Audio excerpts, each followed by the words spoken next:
Do you feel guilty? You know, there was no followers, there was no leaders. It's just a bunch of intelligent people trying to put some order into their existence. They're trying to get out from underneath what their parents left them. They're trying to get unlocked from the Second World War. They're trying to get out from the burning monk that's in the street burning himself to death because there's something's not right, something's off balance. Did you ever take it back upon yourself to say that you're responsible for Helter Skelter?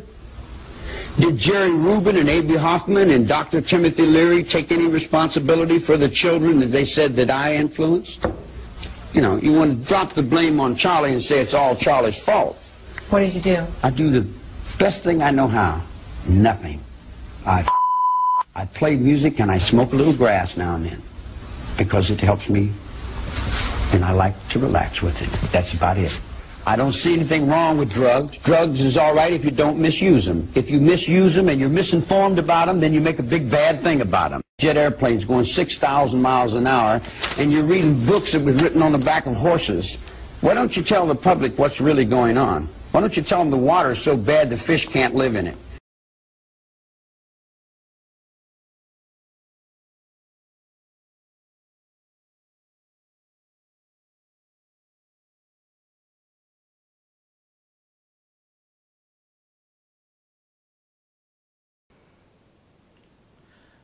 Hi, this is Pastor Joe Green, head pastor of Antioch Assembly Church located in Harrisburg, Pennsylvania, also the founder of the 2019 movement, and I want to share a couple of thoughts with you.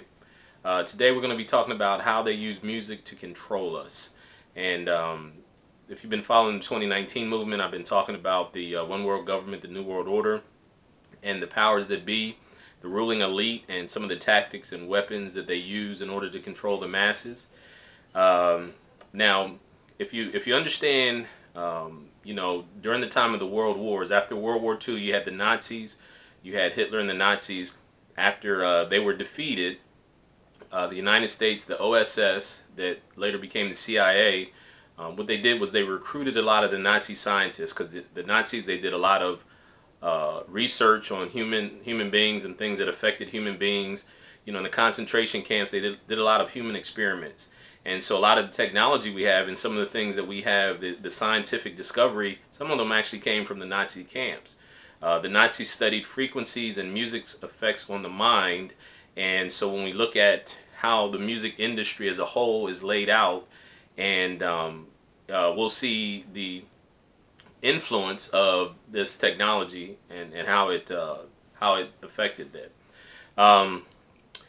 There's information out there. If you understand the ruling elite, the powers that be, if you hear me talk about eugenics and all that other stuff, the name Rockefeller comes up quite often. So population control, depopulation, all those things. The Rockefeller family, which is one of the bloodline families, they have been instrumental in a lot of things that are part of the New World Order agenda. So they did experiments going back to 1901. And they first attempt to force a worldwide adoption of what's 440 hertz frequency. Then in 1939, right before the U.S. introduced 440 hertz in 1940. And so I'm going to talk a little bit about this, the frequencies that they use in music. Most music worldwide now is on 440 hertz. Since the International Standards Organization, or ISO, endorsed it in 1953.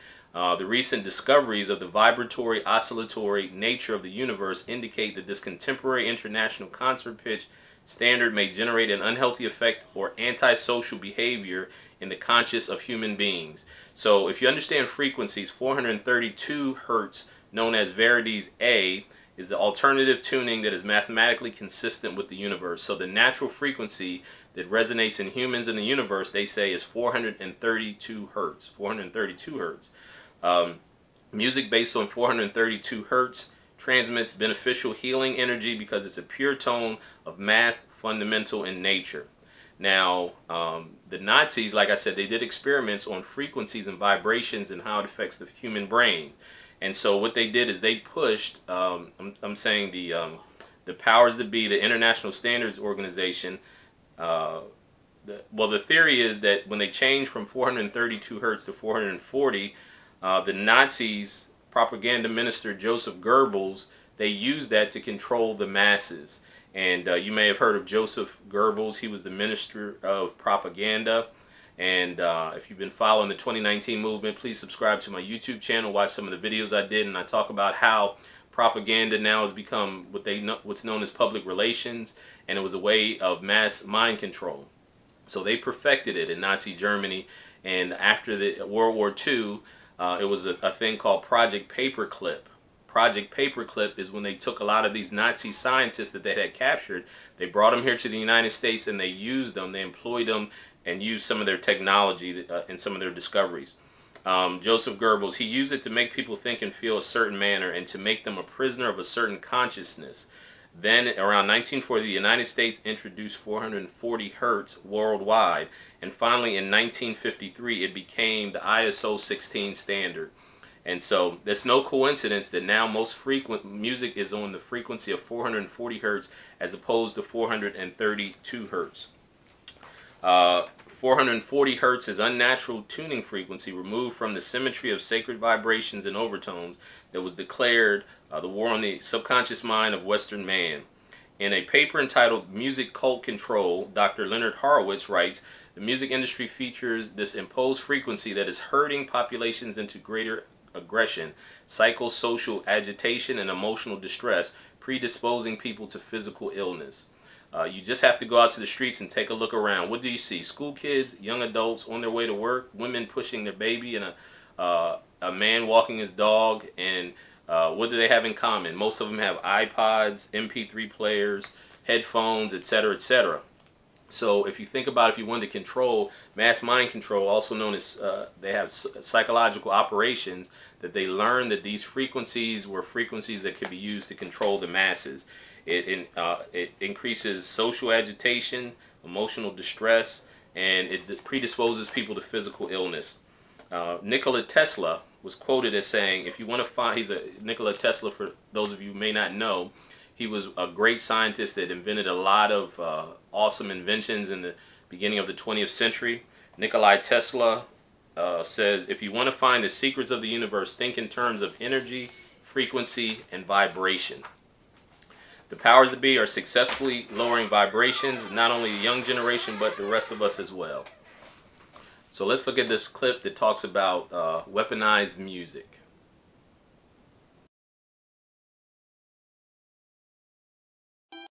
Then around 1940, the United States introduced 440 Hz worldwide, and finally in 1953, it became the ISO 16 standard.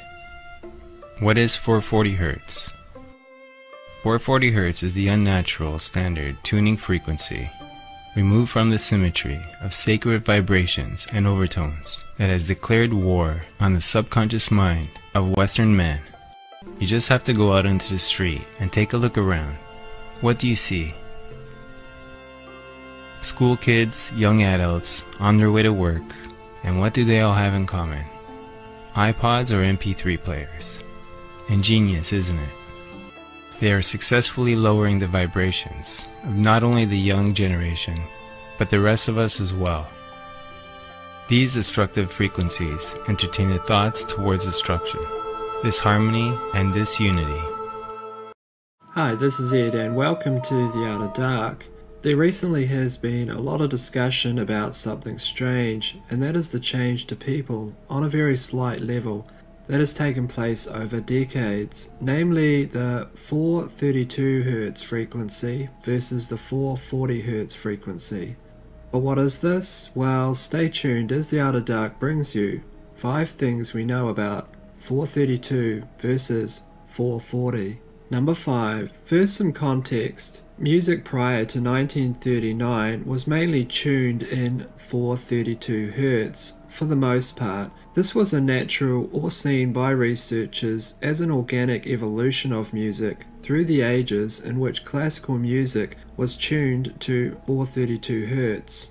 This frequency is said to be synonymous with organic projections from nature, human beings being a projection, of course, of nature. So 432 Hz was the frequency in which instruments pre-1939, again for the most part, was used in Europe and around the world. But that all changed in 1939, when an international conference held in London recommended strongly that the world frequency, at least in regards to tuning instruments, be changed to 440 Hz. After this date, the BBC, among many others around the world, required their orchestras to tune to 440 Hz. This slowly changed the tuning mechanics now being used as an industrial standard to 440 Hz. A major change from the organic 432 Hz to the 440 Hz. Only 14 years later, in 1955, 440 Hz became the standard that was adopted by industrial standards worldwide. The question people are now asking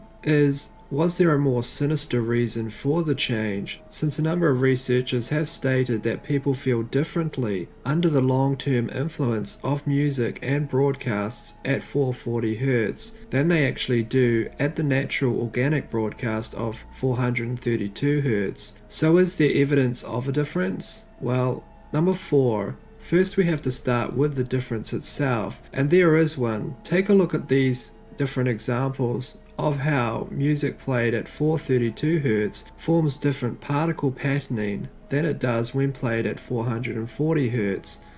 Take a look.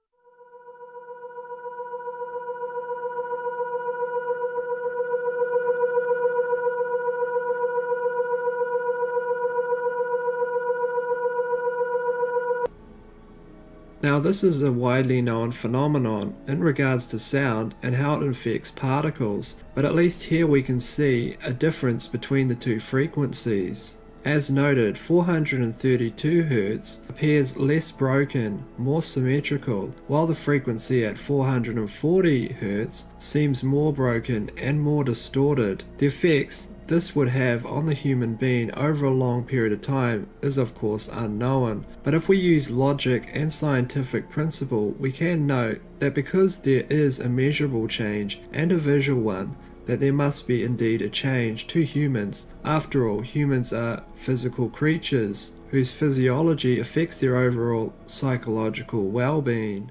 As I stated, the Project Paperclip brought over the Nazi scientists into America, and what they did is they employed them, they put them to work, and there was a division called the OSS, which was the United States Intelligence Agency. The OSS was the forerunner to what is known now as the CIA.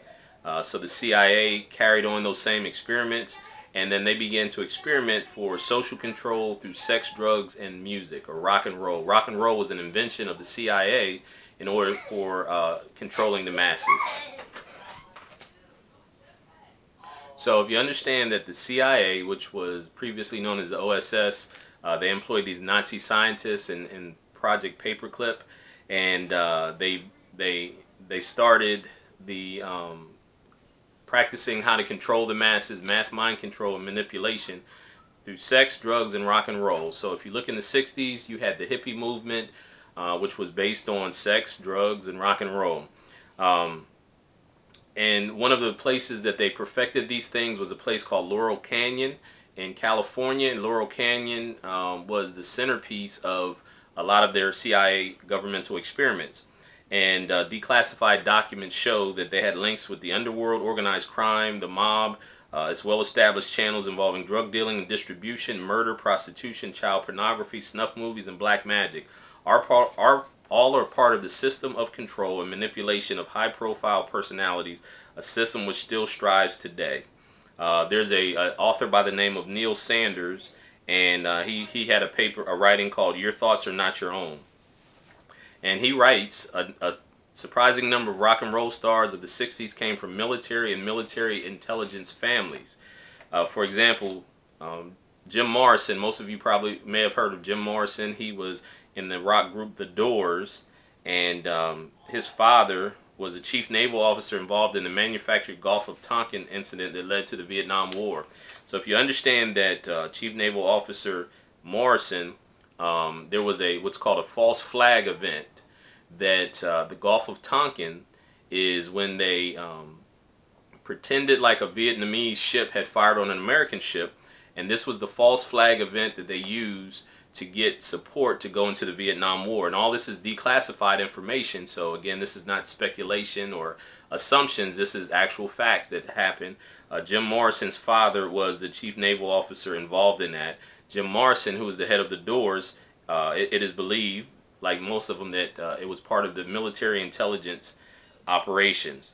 And also, when you understand that they were part of what they were doing, a lot of these artists, these rock and roll artists, came to mysterious deaths. So you had Jim Morrison, you had Jimi Hendrix, Janis Joplin, all of them were part of Laurel Canyon's experiments back in the 60s. Also Charles Manson. Charles Manson was one of the people in Laurel Canyon, because Charles Manson was a rock and roller back in the days. And of course we know the story with Charles Manson, and many people believe that he was a CIA MK Ultra victim. You know, many times Charles Manson, if you ever listen to his ramblings, there's a lot of sense to it. But he was actually part of the mind control experiment. And he was used, because many people may not know this, but the deaths, the Tate and LaBianca murders that took place in California, that Charles Manson and his group were accused of, was done in order to start a race war. And so what they did was they went to these Hollywood famous families, these movie star Beverly Hills families. They killed them, and they tried to frame black people for doing it. That's why if you look at, if you ever see the documentary on it, when they killed them, they slaughtered them, and the one was pregnant, as a pregnant lady. They took the blood and they wrote pigs on the wall, because pig was a term that African Americans used towards cops back in the 60s. They then took some of their possessions and they went to dump them in the black neighborhood, but when they dumped the possessions, they dumped it in the wrong neighborhood, because what they said their goal was, and this is what Charles Manson said, their goal was that the cops would come and find the belongings of these rich white people in the black neighborhoods and would start a race war, because they would go and start harassing black people. So they were trying to frame them. That was part of the plan. And this is all part of their testimony as to what their plan was when these incidents occurred. As for LSD, the military and the CIA have been playing with this extensively since the 1950s. So drugs were one of the ways that they used for mind control. The whole LSD thing was created by the CIA, and it was given to the hippies, because obviously, think about this, hippies couldn't, you know, these drug addicts in the middle of nowhere couldn't come up with the idea of LSD. It was made in a laboratory by the CIA, and you had Harvard professor Timothy Leary and former Army intelligence officer crypto-fascist Stuart Brand, who helped to push the LSD movement and the hippie movement in order to get these young people who were starting to come against the war, the various wars that were happening. So in order for them to distract them and get them not to be active against the governmental plans, they started the drug movement, the LSD movement. And it was to disrupt the anti-war campaign that was gaining momentum back in the 60s. Interesting title for a book, if nothing else, but there's a lot more else. Weird Secrets Inside the Canyon. Laurel Canyon, Covert Ops, and the Dark Heart of the Hippie Dream, written by David McGowan, who was down there. It's quite a fascinating book. It's a look at a little niche in Hollywood land, greater Hollywood land, that begat an awful lot of the icons and stars and celebrities and trend setters of the 60s, 70s, 80s. It really, I mean, think about this. Laurel Canyon in the 1960s and early 70s was a magical place where a dizzying array of musical artists congregated to create much of the music that provided the soundtrack to those very turbulent times. Members of bands like the Byrds, the Doors, Buffalo Springfield, the Monkees, the Beach Boys, the Turtles, the Eagles, the Flying Burrito Brothers, Frank Zappa, and the Mothers of Invention, of course, Steppenwolf, CSN, Three Dog Night, and Love, along with such singer-songwriters as Joni Mitchell, Judy Collins, James Taylor, and Carole King, lived together and jammed together in the bucolic community nestled in the Hollywood Hills. But there was a dark side to that scene as well, and that's captured in Dave McGowan's new book. Many didn't make it out of there alive. We never hear about those, of course, and many deaths remain shrouded in mystery to this very day. Far more integrated into the scene than most would like to admit was a guy by the name of Charles Manson, along with his murderous entourage. Also floating about the periphery were various political operatives, up-and-coming politicians, and intelligence personnel, the same sort of people who gave birth to many of the rock stars populating the canyon. And all the canyon's colorful characters, rock stars, hippies, murderers, and politicians, politicos to be more exact, happily coexisted alongside a covert military installation. That's quite a book description. Hello, Dave. Can you hear me all right? I can indeed. How are you doing? I'm all right. Were you there? Were you in it? I was not in it. I was unfortunately born a little too late. I was born in 1960, so my teen years, my formative years were in the late 70s. So I was about a decade too late. What got you? What got you interested in this? Where'd you hear about it? It was kind of a fluke, really. But by the way, you did a fantastic job on that. Are you available for recording audiobooks? I would always, I would like to do some audiobooks. Actually, it'd be fun. What got me? It was really a fluke, actually. About 7 years ago, I was going on vacation with my then wife, and we were heading off to, I believe, to Hawaii. As I explain it in the preface to the book, it began very innocently when I was going on vacation, and my goal was really to kind of try to escape from all of this, the insanity that, I normally spend my time researching and writing about. And my daughter had gotten me a book by Michael Walker called Laurel Canyon that, tells a very mainstream version of the story. And it just seemed like that would be sort of the perfect, last beach, turning off your mind kind of a book that I could just, relive all this great music that had sort of provided the soundtrack to my youth and escape from all the madness that I usually spend my time delving into. And instead, as I read through this book, there was all these little red flags that kept coming up, and kind of ended up ruining my vacation, really, because I just got so absorbed in this story and all of the little kind of throwaway details that he just kind of tossed off to the side as sort of interesting but insignificant little details. And to me, the more I read into it, the more I realized that there was a whole other story, hidden in those details. And so as soon as I got back from that vacation, I just dove headlong into the subject and just started getting every book and gathering every book and magazine article and web post and everything I could find, that had ever been written about that scene, and putting all the little pieces together that didn't quite fit in with the peace, love, and understanding, picture that we're supposed to have of the scene, and right. Eventually realized that there was a whole nother side to that scene and a whole nother story that needed to be told. So it just grew out of that, just a fluke, really. I mean, I grew up alongside of it.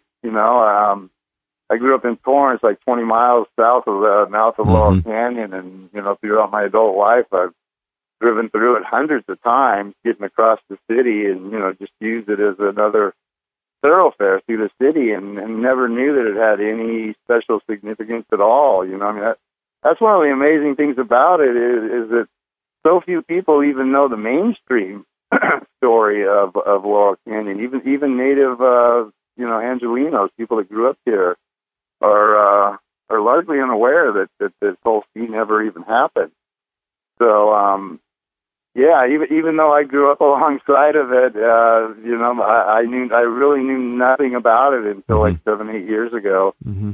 And everything that I know, everything that went into the book is all stuff that I've learned since then. So. Can you tell me which came first, the music and the hippies, and then the government, or the government and then the music and the hippies? I believe it's the latter. There's long been debate about the 60s counterculture and whether it was at some point, co-opted, so to speak, and misdirected by the government. But, based on all the research that I've done, I would conclude that it was never legitimate, from the start, that it was created, as a psyop, so to speak, from the beginning, and that everything that grew out of it was, I don't think it was ever the organic, grassroots sort of thing that we're supposed to believe it is. This, of course, dovetails into Tavistock, and the concept of Tavistock had a lot to do with pop culture, pop music, created it, manufactured it, disseminated it, and it took off from there. Now, in the canyon, in Laurel Canyon, where was this military? I guess it was an obvious military facility of some kind. Was it in the canyon or just nearby? No, it was actually right in the canyon. It was on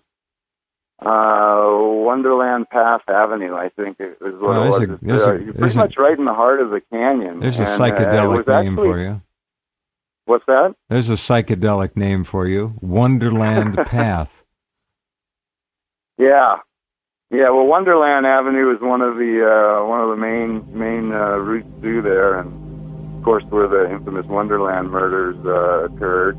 And Lookout Mountain Laboratory was right smack dab in the center of the canyon, actually, and I think it was initially built.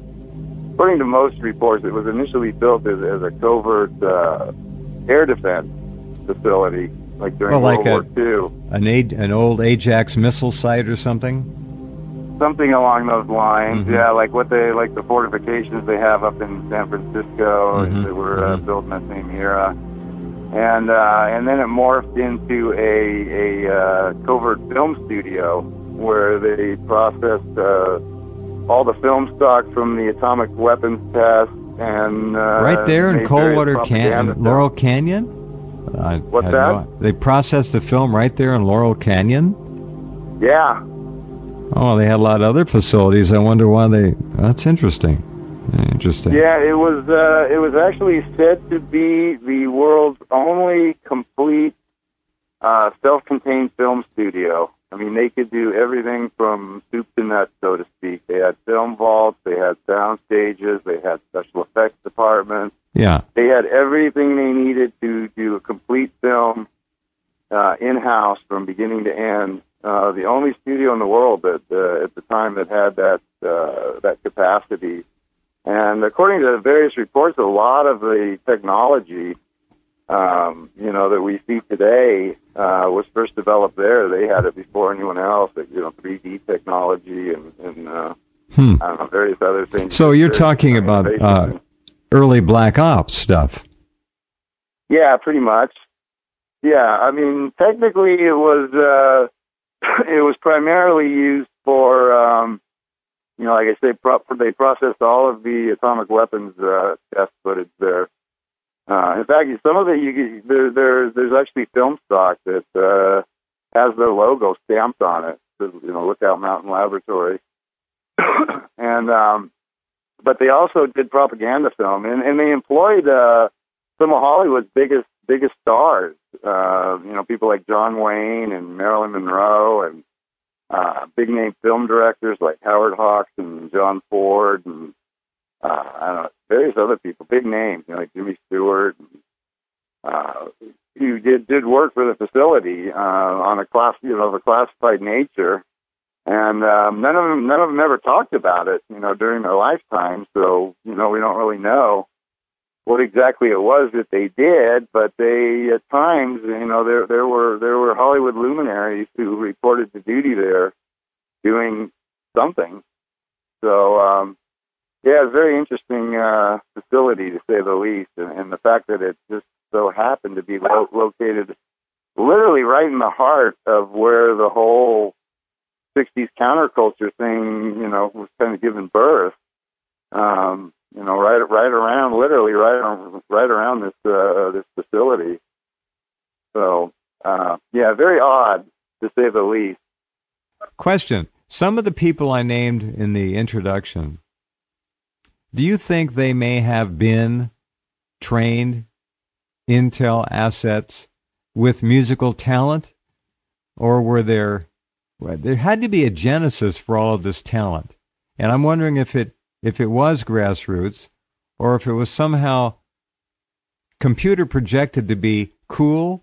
They knew where the masses could be taken, and they turned these people loose in this group and encouraged others to move there, whatever. They tend to magnetize each other and move in together, but where did the talent come from? Was it contrived or was it real? Well, I think some of these people definitely had talent. No, there's no question about that, right? But did they get? It's undeniable. Some of the song, the music that was created then is, you can still turn on any number of classic rock stations on the radio today and hear these songs played as daily staples. These artists, there was phenomenal music, and there was definitely a considerable amount of talent there. But the question is, why were so many of them, was such a huge preponderance of them come directly from military and military intelligence families? It's just it's far more so than could be accounted for by, just coincidence, or by the fact that a lot of people have suggested that these people were rebelling against, the values of their parents and whatnot, and that may be true in some cases, but just the sheer number of them who can be traced directly to the military intelligence establishment would seem to suggest that there was something more at play here than just talent. Well, would they?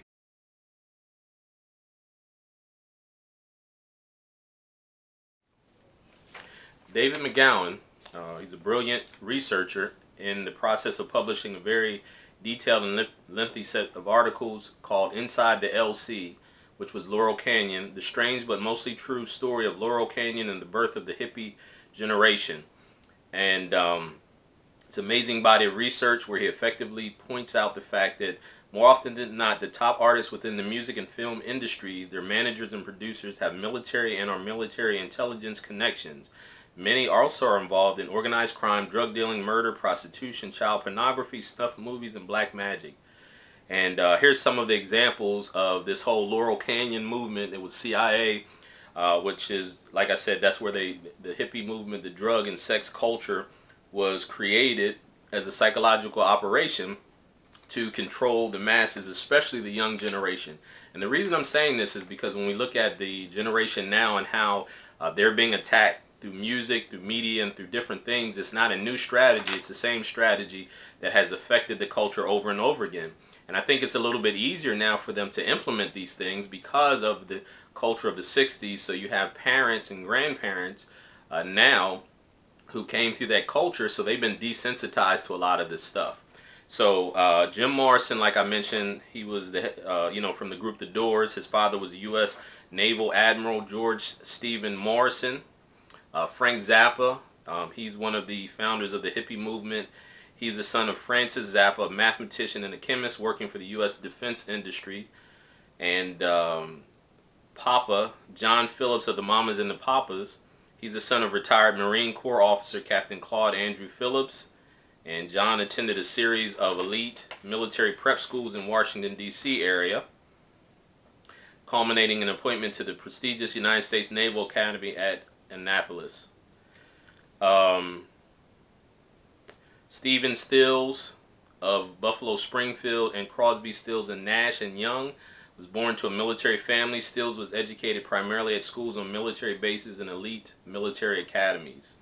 David Crosby of the Byrds and the Crosby, Stills and Nash was the son of Annapolis graduate and WW2 military intelligence officer Major Floyd Delafield Crosby.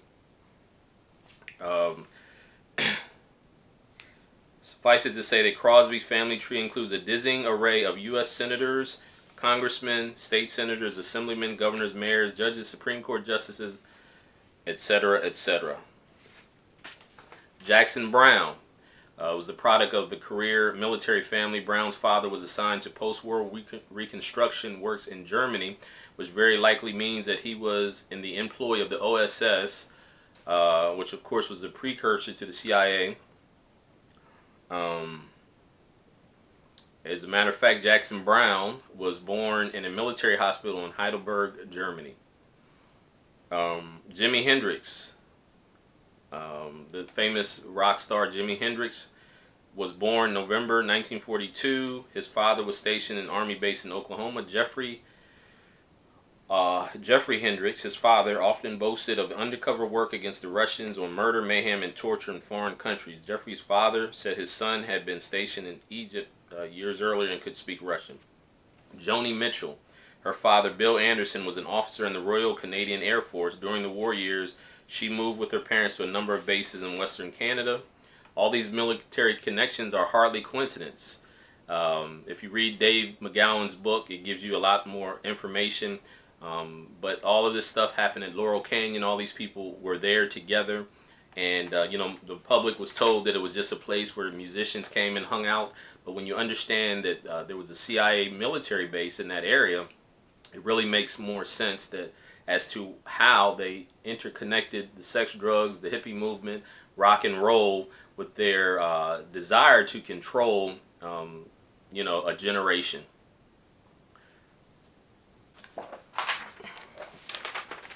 As I mentioned, it's public knowledge that due to the Freedom of Information Act, or FOIA request, that MKUltra mind control was real deal, and the psychiatrists working for the CIA used sophisticated mind control techniques on people who had no wish to participate. This destroyed the lives of the victims, and many of them died as a result of the experiments. The Manchurian Candidate was created to use in the Cold War, but also as political assassins in general. However, we are told that these experiments stopped sometime in the 1970s. Now, when you understand MKUltra, when you understand the Manchurian Candidate, mind control slaves that they created, this is not speculation. If you want to do your research, there's what's called the Freedom of Information Act, which means you can ask the Library of Congress, you can put in a formal request, and they have to give you these declassified documents. And all these things are in the documents. MKUltra, CIA did. They use drugs. They use LSD. And the Manchurian Candidate, you might have seen it in the movies where they have these people. What they do is they torture them. They traumatize them. They splinter their personalities, and then they're able to implant a personality that can be triggered to do whatever they want them to do. It's believed and it is suspected that many current movie stars and musicians, especially the Disney kids, are actually MKUltra trained because it's trauma-based mind control. They traumatize them as a child, it splinters their personality, and then they're able to implant a personality. So if you see some of them, they're one way, and then when they get on stage, they become a totally different person.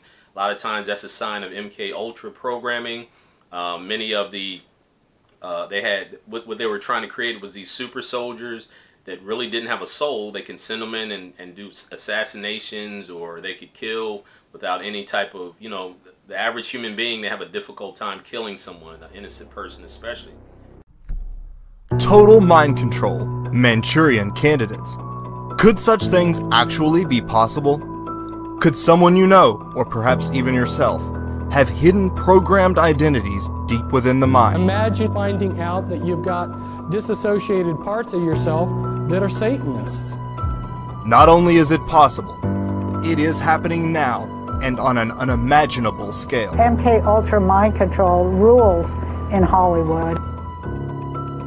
Some celebrities, professional athletes, spies, politicians, as well as common citizens, police officers, taxi drivers, etc., are under total mind control, undetectable slavery. This mind control is totally undetectable. These mind control victims have multiple fragmented identities capable of carrying out a variety of tasks with no later memory of the event. Most never discover what they truly are or how they have been controlled.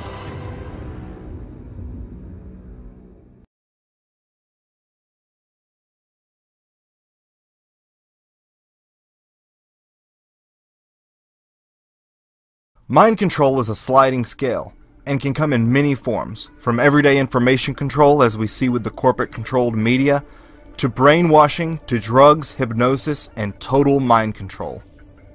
The most extreme form of mind control, trauma-based mind control, uses hypnosis, torture, and drugs to create a total mind-controlled slave. The brain, being the incredible computer that it is, creates amnesic barriers around events that would be too damaging for the conscious mind to process. Often, a returning veteran will be unable to remember parts of his deployment. Someone injured in a horrific car accident will likely not remember the entire ordeal. The brain walls off memories surrounding events much like the partitioning of a computer hard drive.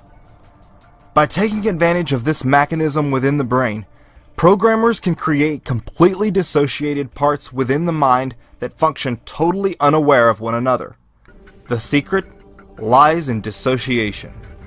This special ability within the mind is what allows Navy SEALs to lie motionless for extreme periods, Indian fakirs to walk on red-hot coals, and, as the Spanish learned during the Inquisition, prevent some from feeling pain during torture. And also the thing about it is, when a person is MK Ultra controlled or Manchurian Candidate control, because they have multiple personalities, when they trigger that personality that goes in and kills the person, when they trigger their original personality or snap them back, that person has no knowledge of what they did.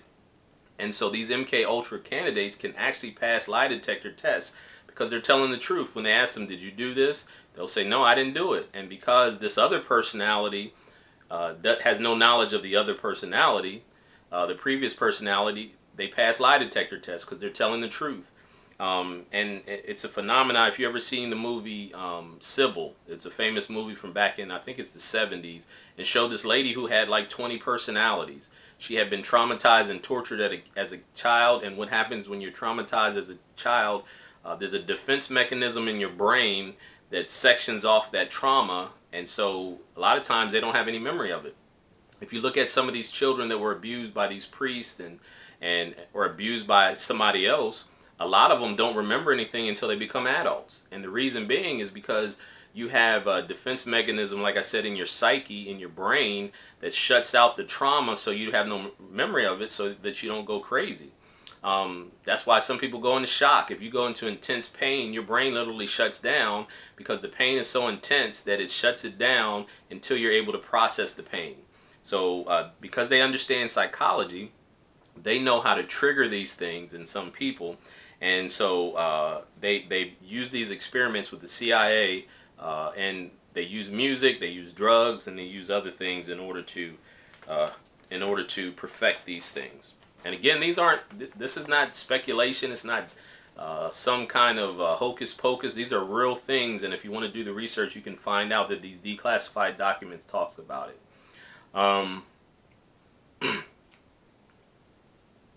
Now, what they use music. So, as I mentioned, they use the rock and roll back in the days. They used sex and drugs and the hippie movement in order to brainwash the masses. They use certain frequencies in the music. The frequencies actually change the chemistry in your brain.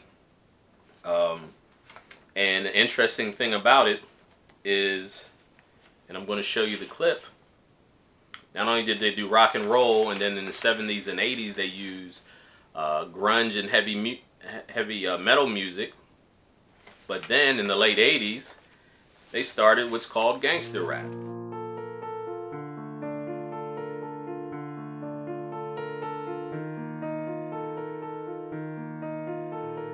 After more than 20 years, I've finally decided to tell the world what I witnessed in 1991, which I believe was one of the biggest turning points in popular music, and ultimately American society.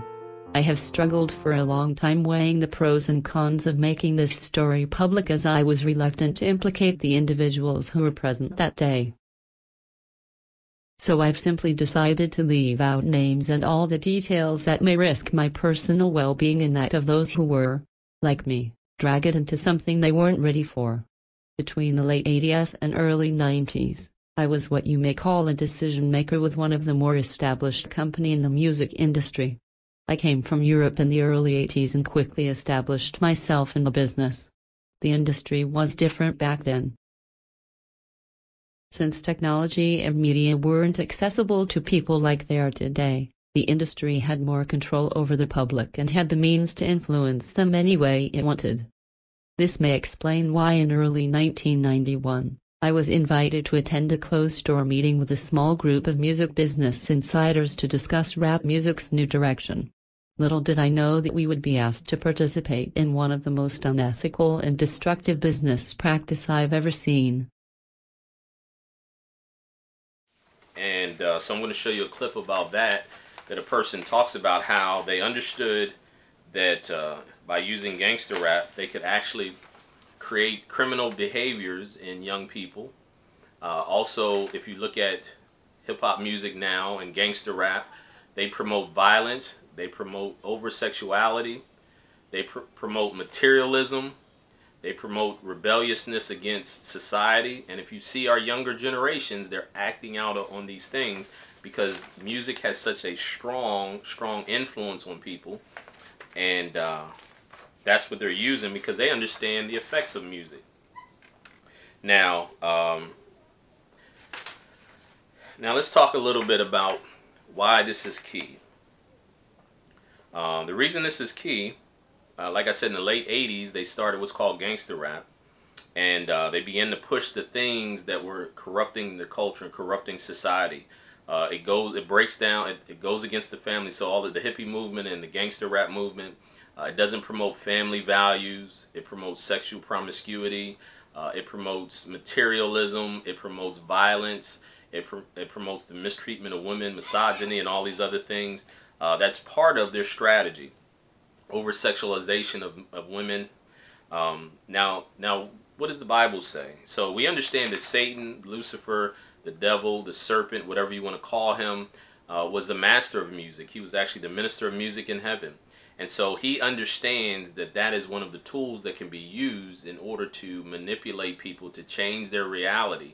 So let's look at some Bible verses. Ezekiel chapter 28, beginning with verse 11, it says, "Moreover, the word of the Lord came to me, saying, Son of man, take up lamentation of the king of Tyre. Thus said the Lord, you were the seal of perfection, full of wisdom and beauty. You were in Eden, the garden of God. Every precious stone was your covering, the sardius, the topaz, the diamond, the beryl, the onyx, the jasper, the sapphire, the turquoise, the emerald with gold. The workmanship of the timbrels and pipes was prepared for you in the day that you were created." So Lucifer was beautiful. He was very attractive. And he had musical instruments. So he understood, he was the anointed cherub. He understands how to manipulate music. And he's beautiful. And you think about this whole concept with whether it's the hippie movement, whether it's rock and roll, whether it's hip hop, what they do, they create this whole notion of the stars or celebrities. And you know, a lot of our celebrities are very attractive. They get on stage and they appeal to your eyes, and then they use this music to help to brainwash you and to promote certain ideas, and we follow it. Our young ladies are looking at these women like a Beyonce or a Nicki Minaj or somebody like that. They emulate them. They're attracted to them. They idolize them. And because and think about this, they call it idol. American Idol is about making people into idols or stars or celebrities. You know, the Bible calls the stars something of great influence, angelic beings. And so what do we call people? Stars, We call them idols, and we promote them and put them on stage, and so people follow after their lead. So in verse 14 of Ezekiel chapter 28, it says, "You are the anointed cherub who covers. I establish you. You are on the holy mountain of God.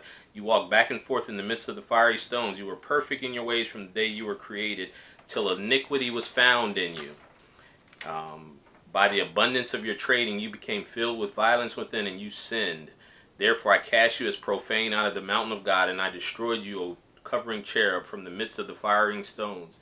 So he used, what Lucifer did is he used his beauty, he used his ability to manipulate through music, and he twisted and distorted and corrupted that particular gift. And that's what we see here in the music. They're using music to corrupt the culture, to corrupt people, to brainwash people, and most of it is anti-God. The hippie movement was an anti-God rebellious movement. The hip-hop movement is an anti-God rebelliousness. You see these young people now, they're taking pictures with their middle finger up for no reason. They're, you know, they're thumbing their nose at authority. They're doing everything that they know that their parents shouldn't do, or that authority in general would have them not to do. And the other scripture I'm going to leave you with this is Revelation 18. You know, if you've been following the movement, and I would ask you to subscribe to the channel, hit like, hit notifications button, share these videos. The more the merrier, like I always say.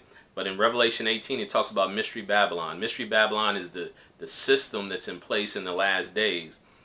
Mystery Babylon, the mother of all harlots and the abominations of the earth. That's what the New World Order is lining up. Lucifer is the head of the New World Order. So in Revelation chapter 18, it reads, this is referring to Mystery Babylon. It says, the mighty angel took up a stone like a great millstone and threw it into the sea, saying, "Thus with violence the great city of Babylon shall be thrown down and shall not be found anymore. The sound of the harpists, the musicians, the flutists, the trumpeters shall not be heard in you anymore. No craftsman or any craft shall be found in you anymore. And the sound of a millstone shall not be heard in you. The light of a lamp shall not shine in you anymore. And the voice of the bridegroom and the bride shall not be heard in you anymore. For your merchants were the great men of the earth. For by your sorcery all the nations were deceived." Now that word sorcery comes from the Greek word pharmakia, which is where we get the word pharmacy from. And so when you understand that this is drugs is involved in this, music, and commerce or business or money, all these things are a part of this Mystery Babylon system. It says, "For by your sorcery all the nations were deceived, and in her was found the blood of the prophets and the saints and all who were slain on the earth." And so this is a pattern that God has already given us the clues. So we shouldn't fall victim to this. We should understand that these strategies that the enemy has been using against us, that we shouldn't fall victim to it, because not only should we be able to see through it by the word of God and the Spirit of God, but we should also warn others and not be a part of that system. Don't patronize these people. Don't fund them. Don't put them on the pedestal and allow our children to be deceived and taken advantage of by them. So this has been Dr. Joe Green. As usual, I appreciate each and every one of you. Please subscribe to the 2019 movement, and if the Lord sees fit for you to support the ministry, we'd be more than happy to. You can do it through our Patreon, through PayPal, or any other means that you choose to. But until next time, peace and blessings to you. Shalom, shalom.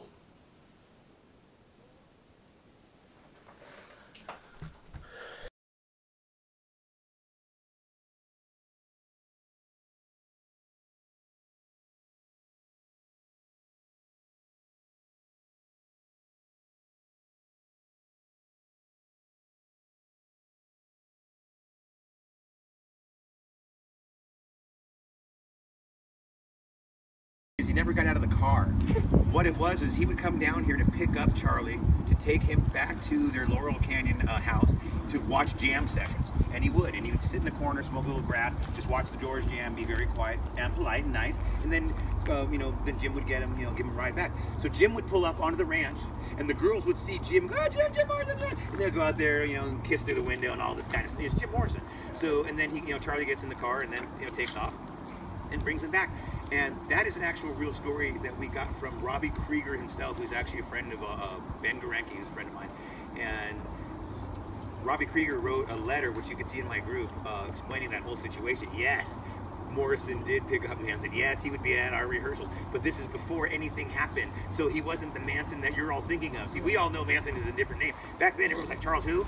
Because he wasn't famous. So if a little guy came to watch us, a lot of people came to watch us, you know, jam. We have some friends over, you drink a couple beers, we smoke a doobie, and watch us jam. No big deal. A lot of fans do that. Very good.